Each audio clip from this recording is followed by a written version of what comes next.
All right. Good afternoon, everyone, and welcome to a joint webinar with SECUDE and Microsoft for solving security, collaboration, and mobility challenges in SAP. My name is Victoria Iere, and I'll be a moderator for the event. As presenters, we have Tim Davis, the Principal Program Manager Lead for Microsoft, who leads the program management efforts for Azure Rights Management Service and ADRMS and Windows Server. Tim is passionate about all aspects of security, with plenty of experience in authentication, cryptography, and rights management technologies. Microsoft is deeply committed to providing the best information security solution on the market to their customers, whether in the cloud or on-premise. Their investments are increasing in identity, enterprise device, user management, and information protection on major client device platforms that Microsoft enterprise users need, with deep integration into core platform, productivity applications, and partner ecosystems. We also have Aparna Ju from SECUDE, our technical product manager. SECUDE was originally founded as a partnership between SAP and the Fraunhofer Institute in Germany back in 1996. Since then, SECUDE has now become a part of the SAP Partner Edge program and has sold licenses, consulting, and implementation services for single sign-on solutions. We also partner with Microsoft to extend Microsoft ADRMS technologies to SAP customers. Our agenda today will cover the current IT landscape and challenges that come with it, Microsoft's latest technologies and the Enterprise Mobility Suite, which includes identity and access management with Azure Active Directory Premium, mobile device management with Windows Intune, and data protection with Azure Rights Management. We'll also be discovering how to find a balance between the need for security with the need for greater collaboration, mobility, and productivity. And lastly, we will be showing you how to apply all of the above to SAP data while honoring roles and authorizations configured in SAP systems with Halo Core for SAP NetWeaver. So before we get started, let's take care of a little bit of housekeeping. We will answer questions at 2 intervals during the presentation. You may enter your questions in the chat screen above. We will answer a few questions, but for the interest of time, we will definitely contact you via email with answers for those questions that we were unable to address during the webinar. Thank you for your interest and attention. And I will now hand it over to Aparna. Great. Thanks, Victoria. Hi, everyone. Thanks for joining us today, this afternoon, this morning, whatever time zone you're in. We definitely appreciate your attendance today. So why don't we get started with some of the pertinent and potential data governance issues we as SAP users must face. We all know we're living and working in an age where digitizing information is pretty much normal. And organizations, regardless of size, rely on a myriad of applications, systems, and tools to amass pretty large volumes of data. And all this pertains to the success of their business. And a great portion of this data resides in something you guys use almost daily, if not pretty much all the time in your workspace. It's your ERP system. And SAP is obviously one of the more prevalent vendors in this space. And all of you being part of the users group are familiar with the different modules within SAP that hold this information. And we have some examples up on the board, but for just to pull out a couple, bank account numbers and budgets and invoices in your FI module, your financial information, obviously, key sensitive module over there. Another sensitive area is HR, or your HCM module, which contains a ton of PII, social security numbers, salaries, date of birth, where you guys live, how many kids you have, who knows what's in there. Your Customer Relationship Manager module has, credit card numbers and other information that, if compromised, is definitely an issue. Sales and distribution has revenues and billings.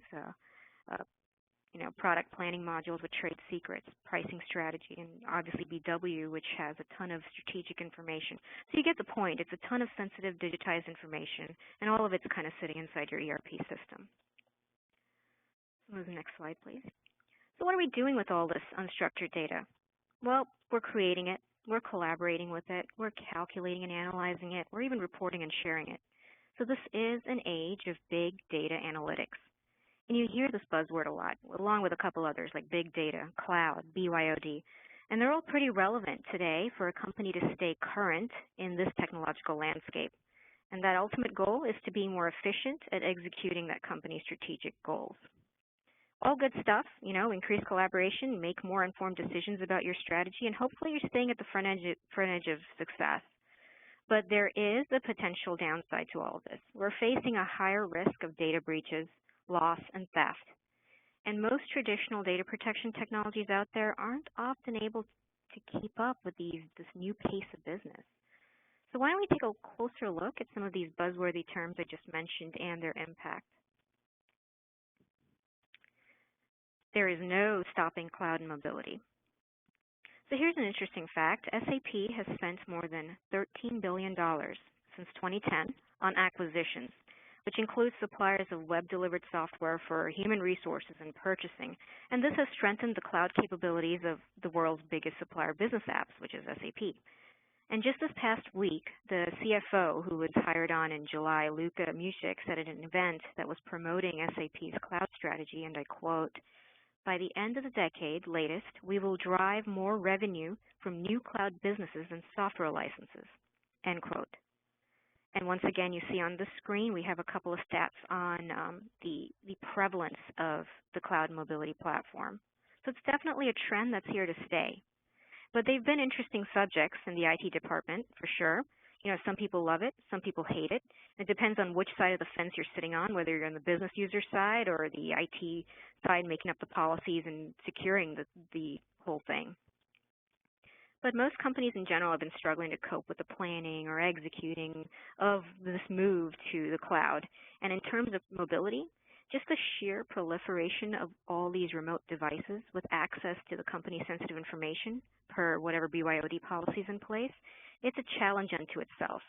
So that brings us to BYOD, or we lovingly refer to it as bring your own disaster. Another buzzword, but probably no longer a buzz, it's more of a norm.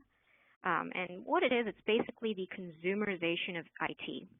It's where personal technology, selected and customized by you, the user, is able to extend that into the workplace. So historically, most of, or all of devices, used in the workplace were owned and therefore managed by an organization. And the policies and processes in place were focused more on device management instead of a people-centric approach, which is prevalent today. It's that huge jump to this approach now. And that's because the number of consumer devices out there which are able to provide access to information is blurring that traditional boundary between workspace and home life. And you can see that from the stats up in your screen, just exactly where that data governance risk lies. 46% who use a personal device have let someone else use it. 51% have had data loss due to unsecured devices. 9 out of 10 employees don't use password security on their devices. That's kind of a crazy one.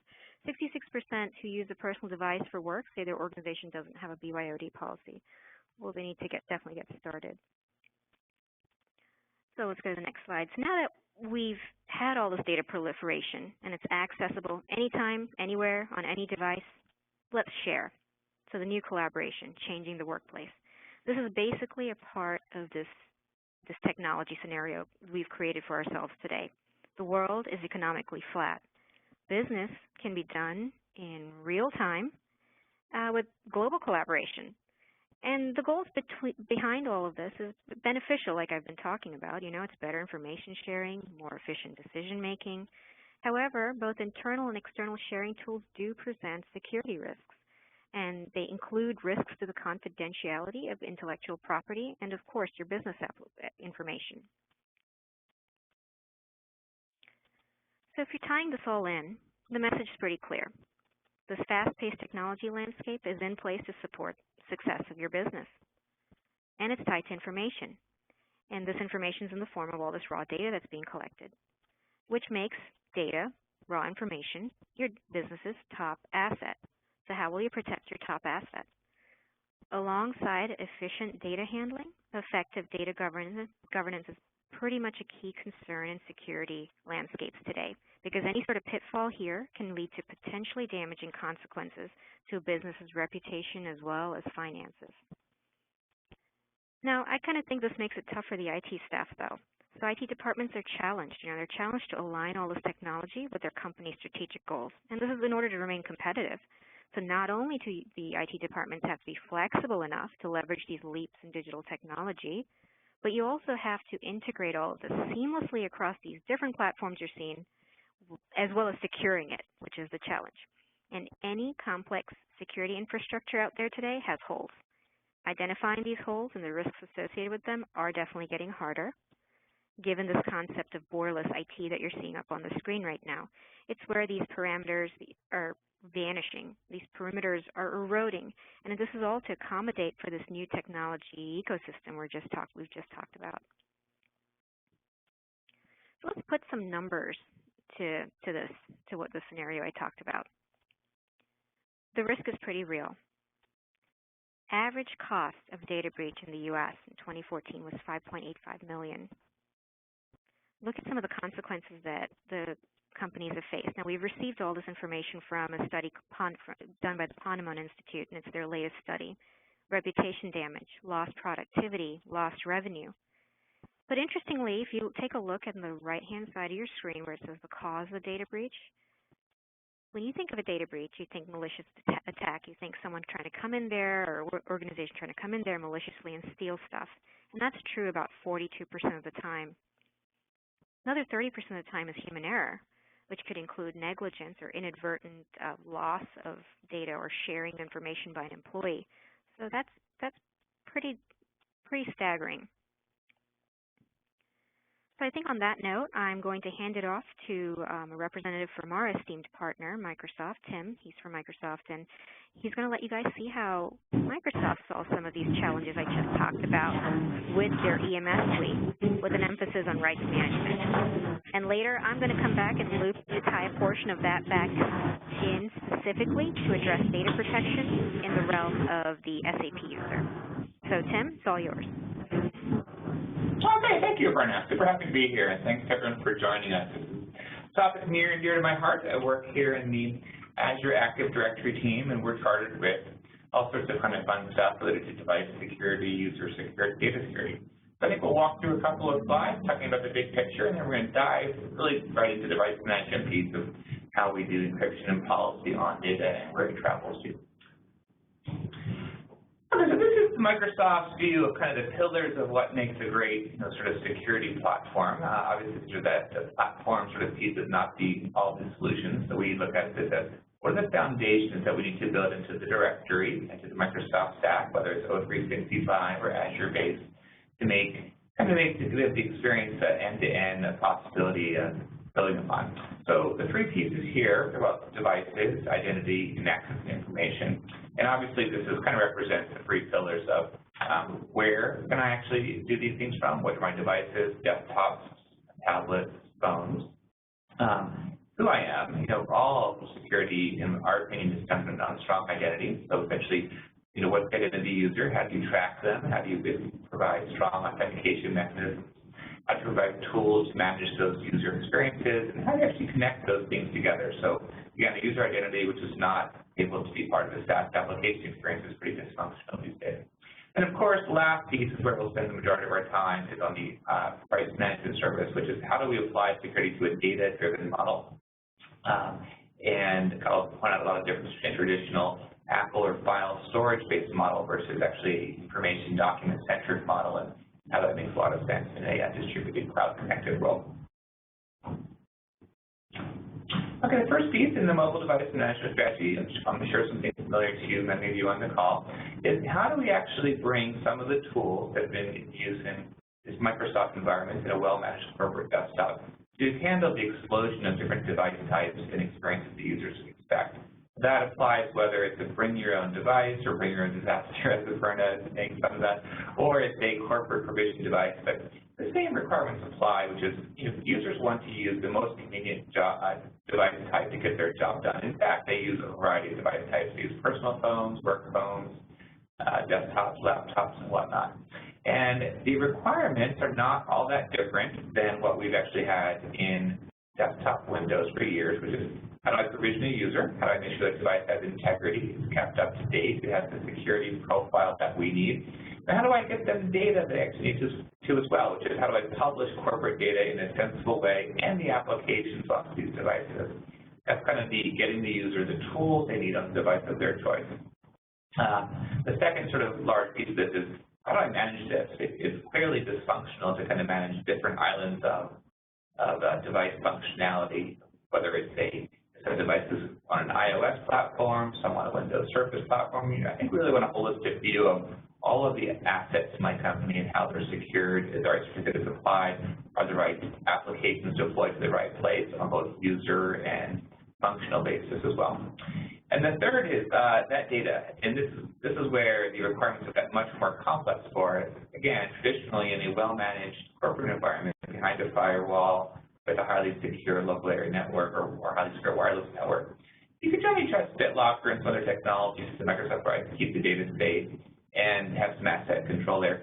Now, when this data is being synchronized or put down onto devices which are lost in taxi cabs, they're lost in airports, they're stolen when you're business traveling, or just they get decommissioned, which means the user may just turn that phone back in for an upgrade. How do you ensure that the corporate resources on that device are appropriately retired, wiped, so you don't have sensitive data leaking out? And I think there's a million and one examples of people downloading spreadsheet data with end customer social security numbers or credit card numbers, meaning well, and that data gets lost on an airplane and it shows up on a news story. That's kind of a cost system that we're striving to avoid. That's kind of Microsoft's foundation in the EMS suite for the mobile device management provided to our Intune partners. Go to the next slide, please. And then this is the Azure Active Directory. This is the identity aspect of our enterprise management or mobility suite. This is an extension, if those are not familiar with it, of essentially taking the traditional concepts from on-prem AD, which is a fairly widely deployed platform in large organizations for on-premise, and bringing conceptually those same functional points to the cloud. So the same identity, you have the on-premise identity. We don't want to recreate the wheel. We want to simply bring it into a modernized internet cloud architecture where those identities are now useful not just by on-premise LOB or applications that you install, but by SaaS applications, and basically try to make the user experience consistent, whether they're logging on to an on-premise resource, a SaaS application, a Microsoft O365 or Azure service, and really minimize learning there. Now, again, to make this useful, these identities have to be easy to consume, and that means in a modern world, the protocol stacks have been extended to be much more internet-friendly. Microsoft has a tremendous investment in things like OAuth and simple software and services federation back to Azure Active Directory. Also things that are critical, like the SLA you have grown to expect out of your on-premise infrastructure. The Active Directory is up and running with a well-managed multi-domain controller architecture. Well, you need exactly that same thing when your identities are moved to the cloud for resolution and authorization. It's just not acceptable to have a consumer-grade experience when you're logging into the cloud application and your business stops if you don't have your service up and running. Second sort of piece of this is how do you basically monitor it. Again, on-premise, we've had years of history of producing audit logs and lots of fantastic third-party tools to kind of aggregate this data and present a view of what's going on inside your firewall and your network. Well, for a while, it was very difficult, actually borderline impossible to see this data when you actually moved your infrastructure to the cloud. So we've done a tremendous amount of work in doing some interesting stuff, like basically publishing all of the activity logs for your Azure Active Directory tenant, who's logging in from where, what are anomalous patterns. We've hooked these data feeds up to our machine learning to basically do some things like fraud suppression and notice patterns like someone's logged in both from New York and then Sao Paulo 5 minutes later. Obviously kind of an unusual pattern that would lead to a compromised account detection. Also some really fun stuff where we can show you what applications your users are in fact using. We have learned, and perhaps you have as well, that departmental users now self-service, aka purchase their own point solutions, and may or may not go through a centralized procurement policy. And these are the types of things that we can help detect automatically, which is this is going on your network, your users are using their identity or their machine to consume third-party cloud drives or third-party sales management tools. Anyway, that's all great for us.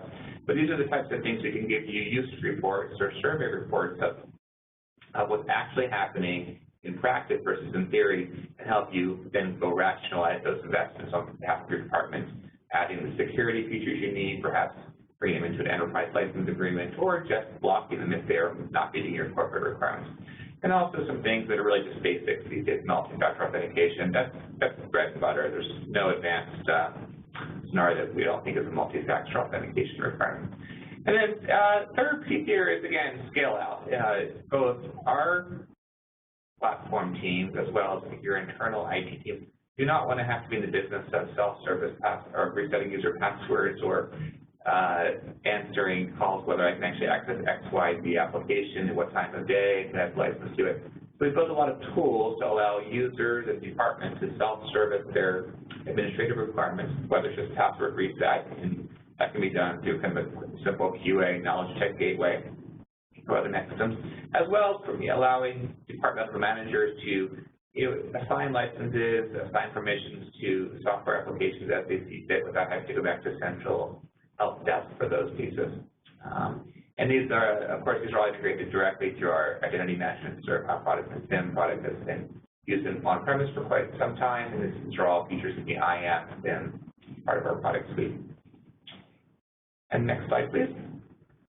Then the third part of our pillar is the access information protection. Now, once we believe you have a well-managed device strategy and a well-managed user hybrid identity strategy, then we want to talk about data. This is really my specialty, is how do we basically protect the data, and how do we extend and transform paradigms where we have data sitting in network attached storage, Windows file servers, in desktop PCs or whatnot, and basically say in the cloud connected world, that data is often stored in places that are transparent to IT. It may be synchronized to a Dropbox account. Users may be sharing through SharePoint. They may be sharing through thumb drive. Tremendous amounts of data is just attached to email. And it's very difficult to say that you can actually use a BitLocker with a firewall protected network to maintain data security in, again, in this modern cloud connected world. So that's where I think RMS comes in a fairly unique way to both protect data itself, but also recognize that it still has to work with your on-premise assets. We like people to go to the cloud, but I think we have many, many years ahead of us where customers have existing investments they need to basically keep alive and run their business. And the third piece here I'll get to at the end of my speech is to talk about bringing your own keys. Many customers also have legitimate concerns about I'll call the encryption key or the key life cycle for their products, and delegating some of that to the cloud is sort of a concerning thing for those customers who run their own PK infrastructure or running their own RMS and servers on-premise. What does it mean to have key management in the cloud? What controls can we give you? So please, next slide, please. So we'll talk about the basics. This really sums up the kind of price management story, which is data flows between orgs. That org can be two divisions at your company. It could be two people at offices side by side. It can be a virtual team across your company with people in France, China, and Brazil collaborating on a manufacturing project. Or it can be your virtual network, which is your law firm, your M&A firm, your PR agencies. But the real point is anything that's important data to an enterprise is designed to be shared. It's fundamentally not interesting to produce data, documented data, and lock them up in a place where they're hard to access. In that scenario, you really have lost all of the IQ value of your staff and by making it hard to consume their hard-designed products. So of those things, first of all, we recognize any file type. We have spent many years in the rights management team being highly integrated into the Microsoft Office suite, which I think was fantastic. We've heard loud and clear from customers that not all data lives in Office or at least in Office formats.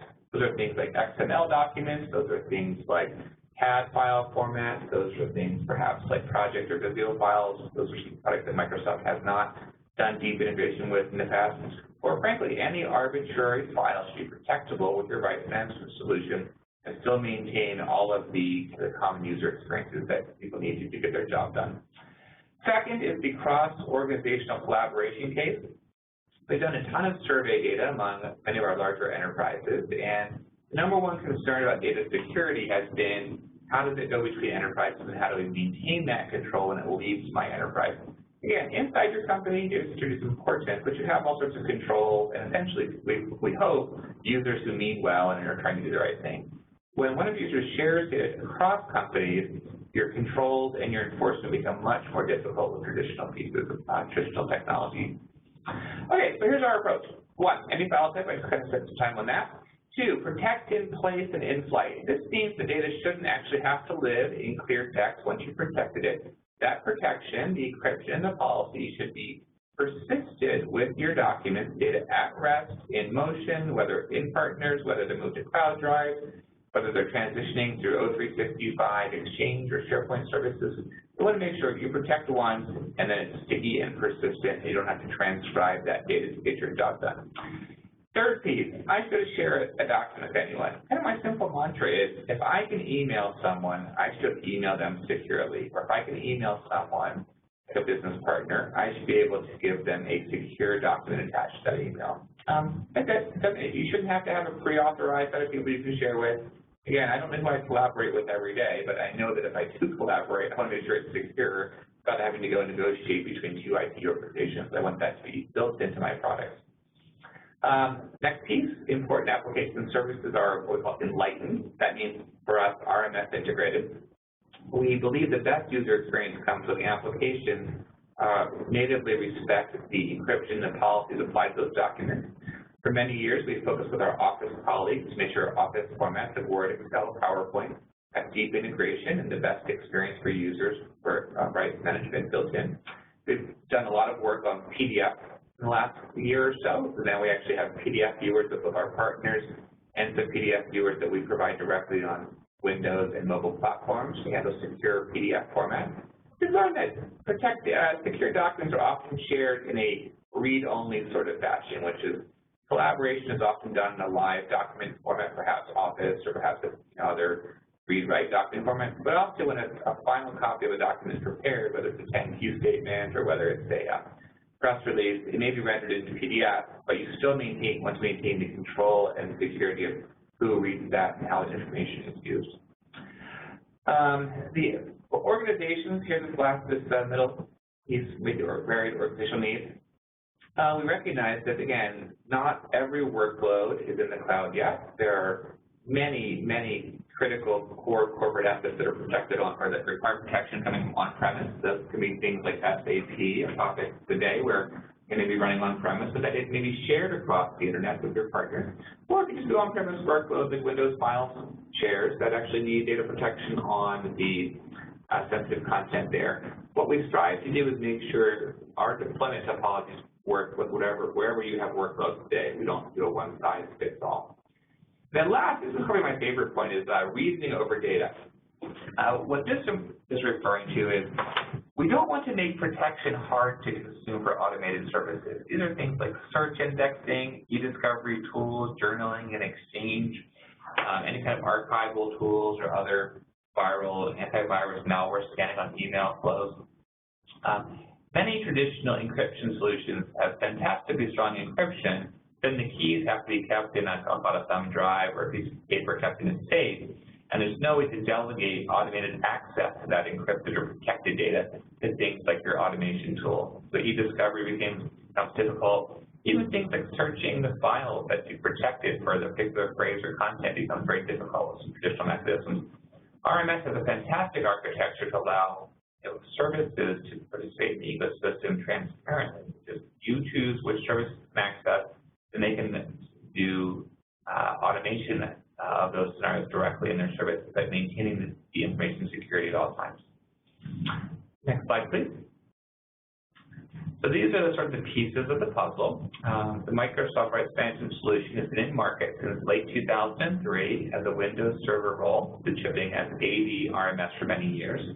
Again, in this diagram, we show that it's highly integrated with Windows Server Active Directory. All of the user and group level identities that are used for authentication and authorization are mastered in Active Directory. You can see in the middle here, that means we kind of scan left to right. These are the experiences we've focused on for many years. The Office and Windows experience, of course, I think Microsoft, those are our first and foremost applications. But we've also recognized mobile endpoints are just as important as anything else. In the last year, we've basically produced, I think, 7 application and SDKs, platform components on all major iOS phone, tablet, Android, Windows Phone platforms, extending our coverage to where users are actually working. And at the bottom of the diagram, we have the concept of these workloads. It's integrated into Exchange and SharePoint and Windows Server for about 10 years. So the information protection is intrinsic to those application workloads. And then we actually work with partners like SECUDE and others for integration directly into things like databases, PeopleSoft management systems, SAP, of course. But the idea is the RMS technologies as a platform component and is a part of the vertical application experience. Now, on the right side of the diagram, we basically should look, I hope, fairly comparable, which is you can see the same paradigm applies. We've actually rebuilt the rights management service as a first-party Azure service. It's been shipping with O365 and the enterprise SKUs of Enterprise E3 or E4. It's actually founded, again, on the Azure Active Directory. So the same basic concept of user and group authorization identities are always mastered in Azure Active Directory. So you have a single place where you manage policies and who can access what type of information. Then the one last piece in the second, which just looks like it's new, is this Microsoft Azure Key Management. This is the underlying key management service where we keep your root protection keys. This is a highly secured Azure service that runs on special dedicated hardware that maintains a much higher degree of security around critical assets for encryption and authentication keys. And the last piece you can see, we recognize again that these workloads on-premise must be able to interoperate with the Azure services. A simple way I describe this is many of my large enterprise customers may be moving to Exchange Online, but those customers may have 30, 40, or 50,000 users. It doesn't happen overnight. That may take 12 or 18 months to get their entire company ported, or it may take forever. They may keep 5,000 users on-premise for some important business cases for their requirements. But we have to make sure that secure information shared to anyone in the company continues to work, whether your mailbox is an on-premise Exchange mailbox, potentially a Lotus Notes mailbox, or potentially in Exchange Online kiosks due for workers who don't necessarily have a full desktop experience. But it's important that information is transparently accessible from all of those experiences. So we do build what we call proxies or connectors to bridge on-premise workloads back to Azure Rights Management Services. Next slide, please. All right, well, how does this work after all this talk? It's pretty simple. Those of you who are familiar with encryption, looks like a kind of a fairly standard pattern, I hope. A given document, in this case, a secret Coca-Cola style formula of water and high fructose corn syrup and food coloring, is actually protected at the client, at the user's device, whether it's Windows, Macintosh, or iOS, for example, into a encrypted format that's using AES encryption. It's a standard that we use throughout our products.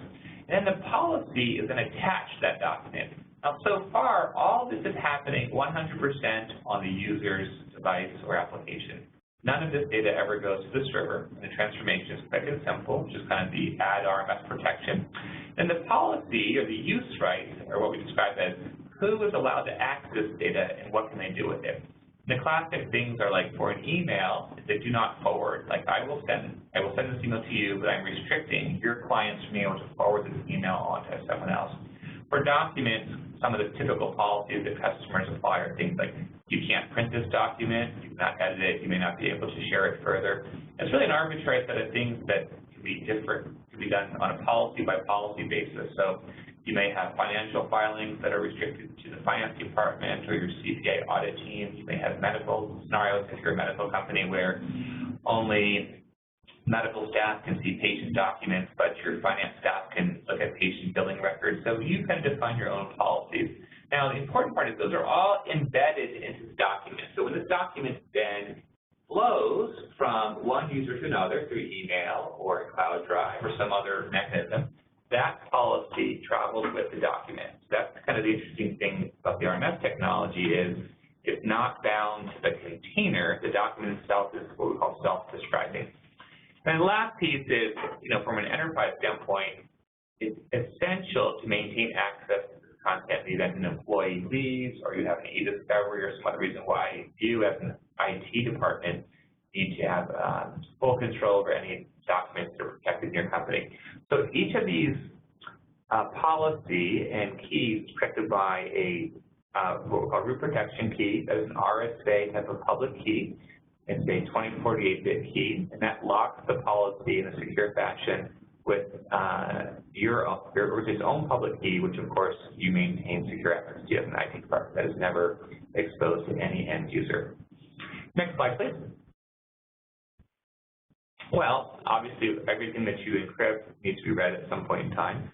So, as I mentioned, the file content is never sent to any RMS server or service. That content is always kept in your client experience. But the policy wrapper, which is the rights and the content key, is in fact passed by the application. My example here is Microsoft Office, or the RMS applications, through our SDKs, and those SDKs are just basically Windows or Android type of libraries.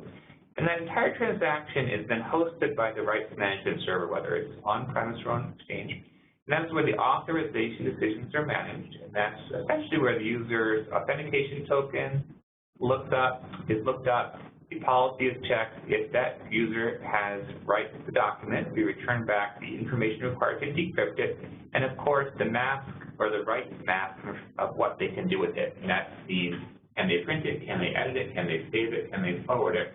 And we expect the application to enforce those rights as part of our agreement with our application vendors. That's the rights management 101 piece. I think hopefully it's a very simple solution. We strive to make it as best possible transparent to end users.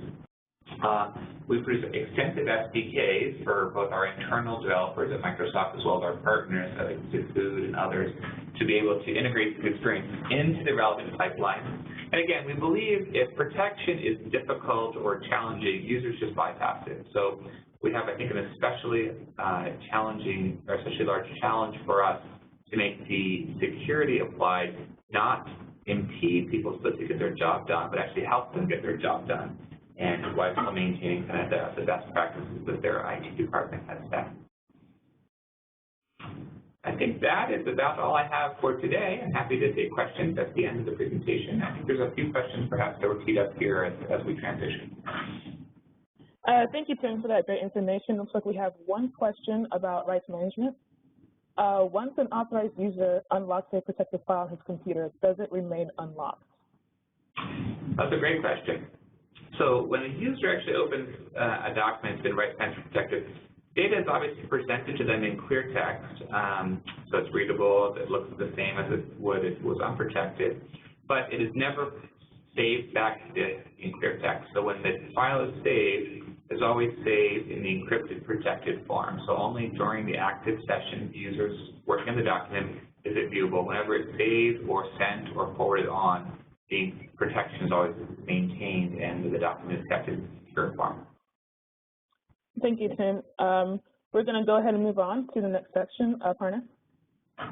Thanks, guys. Tim, thanks. That was a great overview of Enterprise Mobility Suite. And, you know, we at SECUDE have found that Microsoft's rights management is the most powerful file-based protection method in the market. That's why it's such an integral part of our solution. So as I mentioned before, I'm going to close the loop on how we can take that rights management solution and apply it to the SAP user so that we can avoid some of those data governance pitfalls I mentioned earlier, which we experience in this highly digitized, buzzword-filled landscape. But before we do that, let's address a question. So can you implement RMS today to protect SAP data? Absolutely, yes. But here's the deal. So say you're working in a finance environment, an FI module or something like that. You need to download some figures for end of the month calculation. You go ahead and download it, save it to your desktop. But in order to actually protect that information with the great technology that Microsoft offers through RMS, you'll have to manually go in and pick that policy to encrypt. And then the protection applies and it travels with the file. But this becomes a user's responsibility, and it adds to your work procedure. So that could potentially be something that a user might bypass if they find it too difficult, okay, like as Tim mentioned. Next, let's talk about roles and authorizations. So in SAP, inside SAP, if you guys have set up your roles and authorizations model pretty well and you're auditing on a regular basis to make sure you're cleaning it up and managing super users and all that, you've got a whole set of roles and authorizations that exist to protect your information inside that boundary. And then with RMS, you have a whole set of rules that exist to protect information outside of that boundary. Now, the bridging of that is what we do. So right now, as it stands, there's kind of a gap in protection unless you bring the user into it. And lastly, an audit trail. So when information leaves SAP, there's really no record of where exactly it's gone, which user in SAP downloaded it, to where outside of SAP. So what we do is we come in and we help with that. We give you a really good comprehensive auditing log that you can look through. So we basically automate this process. We make it less cumbersome for the SAP user and try to take the guesswork out of picking that right policy to apply. Bottom line, we enhance your data protection for this information by trying to automatically extend Microsoft's rights management to that information while leaving a good enough audit trail for you guys for your auditing people to take a look at. So where do we extend rights management? I just kind of mentioned how data within SAP is pretty secure, and you guys all know that. Application access controls, strong database security, allow strict rules around who can access what, and that's great. But here's the issue: when that data is actually downloaded into an unstructured format, such as a spreadsheet, a document, a PDF, maybe maybe another sort of application that you guys use, those database rules and those applications rules that were inside your perimeter don't apply. They're no longer in effect. So now that data can easily move into a variety of environments. Obviously, per your BYOD policy, any device can pick it up. It might go to the cloud, which is a true potential these days. And from there, based on the collaboration that we're seeing today, it goes to a bunch of different employees to work on, maybe even to a third-party collaborator or partner. And in the worst case, it can potentially go to someone like a competitor, maybe somebody you don't really want to see that information. So that's always a risk. So Halo Core for SAP NetWeaver. That's our bridge to the issues I just mentioned. It's an SAP certified solution that intercepts data leaving SAP. So when a user tries to download something from SAP, we intercept that download. We then suggest or enforce a classification by basically taking a look at all the different policies within the rights management solution and applying the best ones based on the SAP attributes of that data. So we kind of just put out some suggestions out there, which you guys will see in the next coming slides. Then we use that particular policy and protect the data by encrypting it. All the while, we're creating this audit trail. So it's a very data-centric protection solution, and it minimizes the risk of any sort of data breach or theft or loss, and it controls who has access to what sensitive information, so you can go ahead and do your collaboration securely. It enables compliance in an organization, and it offers that advanced auditing capability. So let's quickly look at how we do this, so the architecture behind the solution. It's pretty powerful, but extremely simple to install. So there's really only two parts to this solution.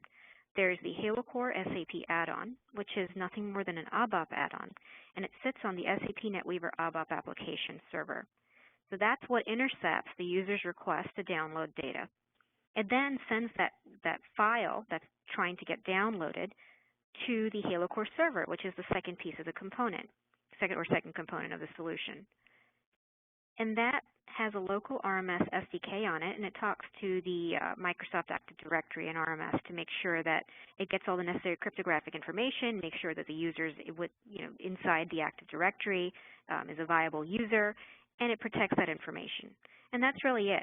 So of course, you're going to have your Active Directory domain and your RMS clusters in place. But apart from that, it's a client-server based architecture, and by client, I mean an add-on within the NetWeaver ABAP application server. So we've taken this simple solution and we've kind of evolved it to meet the needs of these companies adopting the cloud and so on and so forth. So for example, if your company has already moved on to the Azure cloud scenario, then we just, with a slight change of the communication protocols, same architecture, but we can adapt to do the same thing in that environment. And if you're half and half, so you still have an Active Directory on-prem and the Azure RMS in the cloud, we do the same thing in that scenario as well. It's just a different configuration setup.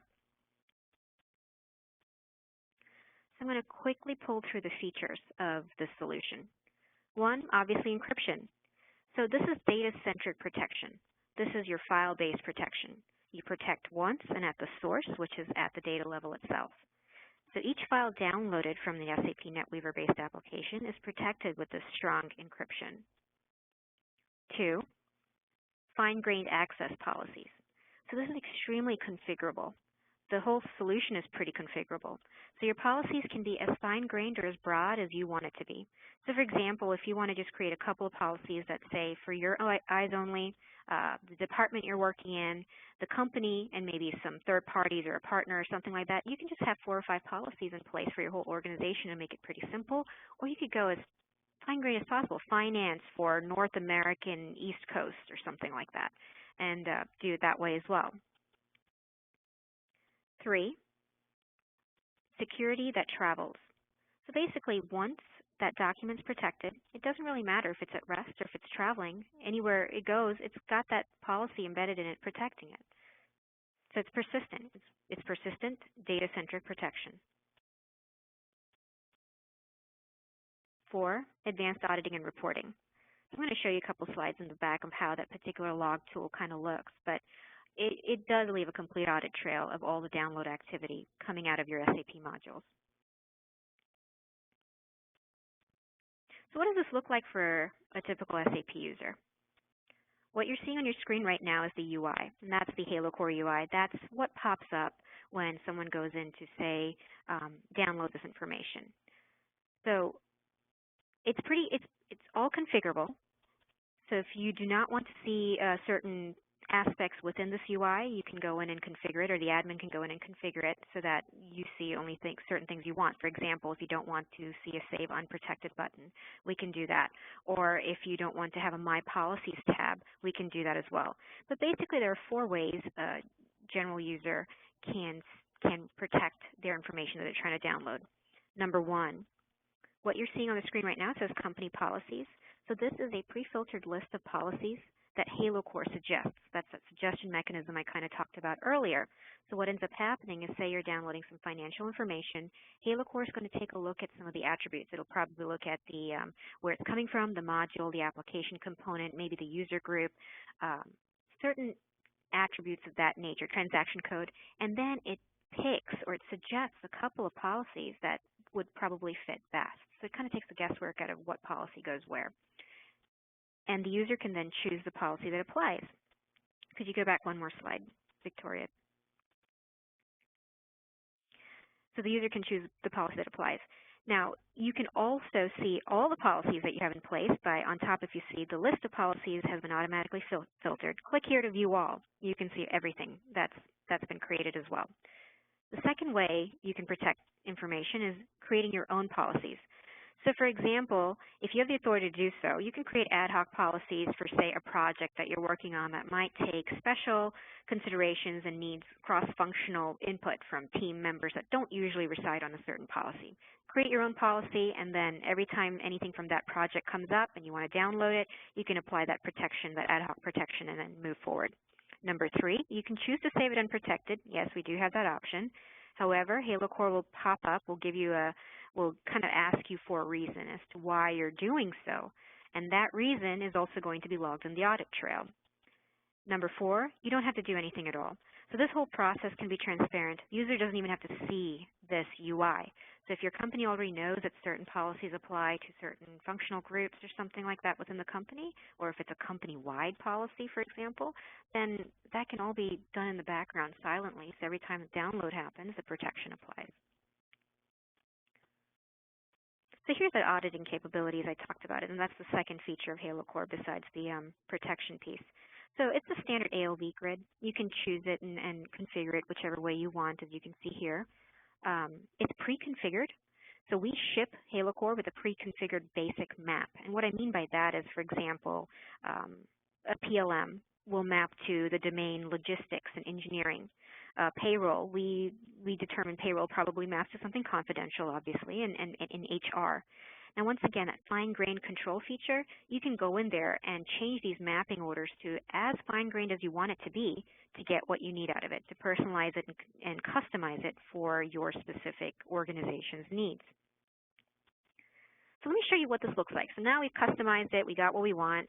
This is what the log looks like. It's actually pretty easy to read, and you can pull a ton of information from this. Transaction that was used, the transaction text, the date. the file name and the path, the file size. You're going to know the hardware that it was used, or it was a Mac or a PC that was being used to download the application component. And you can use this to even build up, some sort of visual indicator of how many files were downloaded unprotected, which application component was used to do that, how many transactions were run a day that actually had downloads, and were they protected versus unprotected. So there's a ton of information, obviously, you can do with a log file. And this is a standard transaction code inside SAP that you can run, and we'll show you this. So why don't we tie all this together with a quick demo.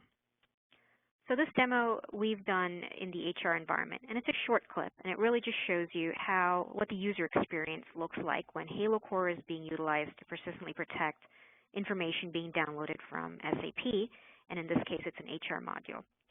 So I'm going to show this to you in 3 steps. Step 1, standard SAP procedure. User goes in, logs into their system, and we'll run a report. And in this case, since our user is an HR-based user, as you can see, he's going to run something called flexible employee data. And for all you HR people out in the audience, you'll know that most of this stuff is going to contain a ton of PII and sensitive information that you want to definitely keep under wraps. So as we said, we can see everybody's date of birth, their nationality, and basic pay, and all that kind of stuff. So he goes and downloads it. Now, all this is standard SAP so far, and this is all step 1. So he's saving it to his desktop.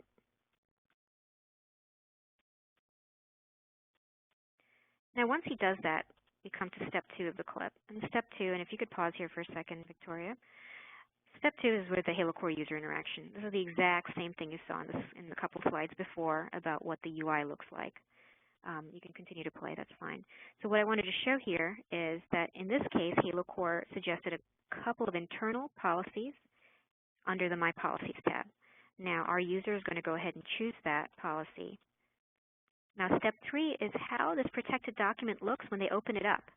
So now the user has downloaded it, applied an internal-only policy, and gone ahead and opened up that document. You'll see that it's protected from the yellow bar on top.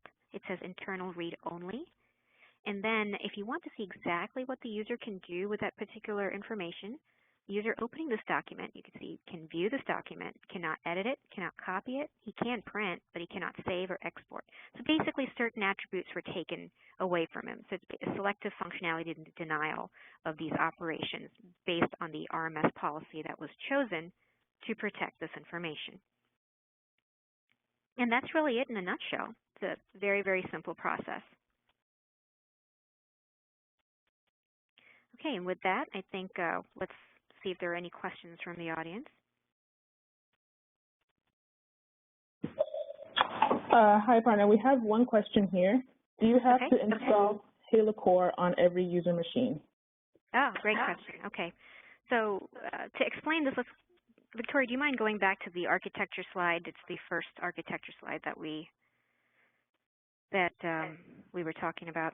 So yes, that's a good question, and I guess it does get a little confusing when we say our architecture is a client-server type of architecture, but no, you do not have to install it in every single machine or user-based machine. It is installed on the SAP NetWeaver ABAP stack. So what we do is the HaloCore add-on is an ABAP add-on, and it plugs into a function module inside the stack called GUI download, GUI_download technically. So once that's plugged in there, that's what intercepts the request, the user request. So the user goes on SAP GUI, doesn't matter if it's HTML, Java, whatnot, and will access their file and try to download it. The interception point happens over there, and then that sends it to the HaloCore server via a web service. So based on like I've mentioned, whether it was full cloud, on-prem, or hybrid, the protocols will change between LDAP, SOAP, or the web service, but that's basically it. So no, you do not have to install it in every single machine. It just resides on the application server one instance.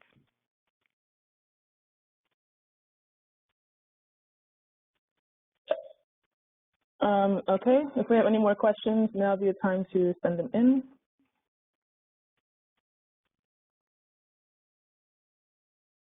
well, great. Okay, we have one question. Oh, go ahead, sorry. Sorry, we have one question here. It says, is it necessary to use agents to clients? Is it necessary to use agents to clients? Agents or clients, I believe.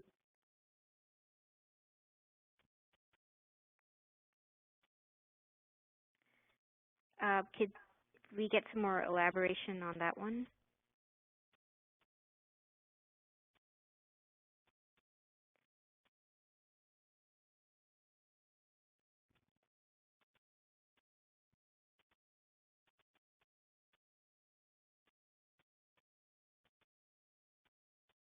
So are we talking about on the user machine itself to have to do something with it, similar to what we just talked about? Yes. That's fine. So no, so we don't have to install anything on the user machine. So there's nothing there in terms of a client. So this is all based on the SAP, whether it's SAP GUI basically. Anything in SAP GUI, you go in, you log in, and whatever gets downloaded there, we intercept and protect. So it doesn't matter where you log in from, with whichever machine you log in from. I don't think that's what the question was about, but if we can get some more information, we'd be happy to reach back out and make sure we answer that. Great, thank you, Aparna. Looks like all the questions that we have now. So we're going to move on to the next steps, which would be for you to start with downloading our free tool, which is the HaloCore Data Export Auditor, which will help you monitor the data that leaves SAP and track and classify each and every download. The free download can be found on the site on the screen. There's also additional information for some of the topics that Tim touched on, which can be found at the sites listed here, as well as many support options and details found at these links as well. So this will bring us to a close. Please contact us using the information on the screen for more information regarding anything that you have heard here today. Any questions you have had that have not been answered will be sent to you, will be answered in the email. We'll also be receiving an email with links to the PowerPoint presentation, a recording of the webinar, and the web pages shown previously with information about the EMS suite, HaloCore, and also the link to the free Data Export Auditor download. Thank you all for your attention to this webinar. We really appreciate it, and have a wonderful day.